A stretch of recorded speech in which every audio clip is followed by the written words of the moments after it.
তোমার যেসব মায়েরা, বোনেরা, দিদিরা যারা এখনো পর্যন্ত অন্নপূর্ণা ভান্ডারের আবেদন করেননি, ভয় পাচ্ছেন যে এত বড় প্রসেস কিভাবে করব আবেদন, বা ফর্ম ফিল আপ করতে পারবো কি পারবো না, ভুল হবে কি হবে না, বা কেউ ভয় পাচ্ছেন আমি পাবো কি পাবো না, আমাকে দেবে কি দেবে না, তো তাদের উদ্দেশ্যে এই ভিডিওটি বানানো। দেখুন, অন্নপূর্ণা ভান্ডারটা হচ্ছে সরকার একটা সাহায্য করছে।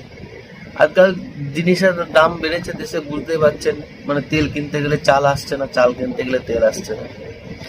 তো এই হচ্ছে আমরা যেসব কেনাকাটা করি তার উপর সরকারকে ট্যাক্স দিই, চলি যে গাড়ির তেল ফেল যাই করি আর কি, সরকারকে ট্যাক্স দিই। তো এই টাকাটা হচ্ছে সেই ট্যাক্সের টাকায় আমাদেরকে আর্থিক সাহায্য করা হচ্ছে, মানে আমাদের টাকা আমাদেরকেই দেওয়া হচ্ছে, বুঝবেন। আমাদেরকে কাদেরকে?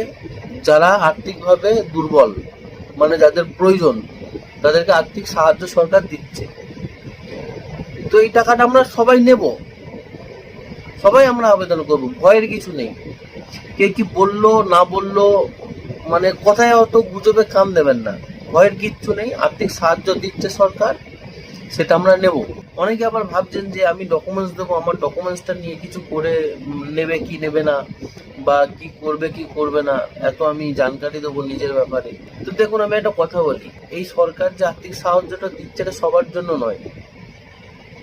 যারা ধরুন বড় বিজনেস করছে, সরকারকে ট্যাক্স দিচ্ছে, অলরেডি ইনকাম ট্যাক্স দিচ্ছে, তারা ইনকাম ওর ট্যাক্স দিচ্ছে, এত ইনকাম করছে, ইনকামের ওপর ট্যাক্স দিচ্ছে। বা যারা বড় লোক, প্রয়োজন নেই, সবার তো প্রয়োজন হয় না আর্থিক সাহায্যের, সবার প্রয়োজন হয় না, তো তারা ভয় পাবে। তারা যদি আবেদন করে সেটা ভুল, কারণ তাদের প্রয়োজন নেই, কিন্তু আমাদের প্রয়োজন। আমরা কারা? হয়তো আমরা 2-4 বিঘে জমি আছে, চাষবাস করে খাচ্ছি, বা আমাকে বিদেশ থেকে কামিয়ে নিয়ে আসতে হচ্ছে, তার মানে আমরা হচ্ছে টাকাটার প্রাপ্য। কারণ আমরা আমাদের আর্থিকভাবে আমাদের দুর্বল আছে, তাই আমাকে বাইরে গিয়ে দিন মজুরি খেটে টাকা ইনকাম করে আনতে হচ্ছে। আমাদের 2 বিঘে জমি আছে, কোনো রকম সংসারটা চলে, তো অবশ্যই আমরা তাহলে প্রাপ্য। তাহলে আমাদেরকে ভয় পেয়ে কোনো লাভ নেই, ভয় ওরাই পাবে। তো আমার উদ্দেশ্য, আর হ্যাঁ, আপনাকে যদি কেউ এখনো বোঝায় যে ওই টাকাটা রানী পাবে, মারাঙ্গুরু পাবে, কিন্তু ওই ইয়াসমিন পাবে না, বুঝবেন কথাটা আমার, সমাজদার কো ইশারায় কাফি হয়। যদি কেউ এরকম ভয় দেখায় তাহলে সেটা শুনবেন না। কারণ আমি একটা উদাহরণ দিই আপনাদেরকে। যখন এর আগে আমাদের শাসক দল ছিল তৃণমূল, টিএমসি, তারা কি করতো? মানুষের মনে একটা ভয় ধরিয়ে রাখতো যে বিজেপি সরকার যদি শাসনে আসে তাহলে হয়তো মুসলিমদের ওপর অত্যাচার হবে, অনেক নানা রকম ভাবে ভয় ধরিয়ে রাখে। কিন্তু সত্যি কথা, আপনার মনে হাত দিয়ে বলুন না, কোনো অত্যাচার হয়েছে কিনা আপনার ওপর?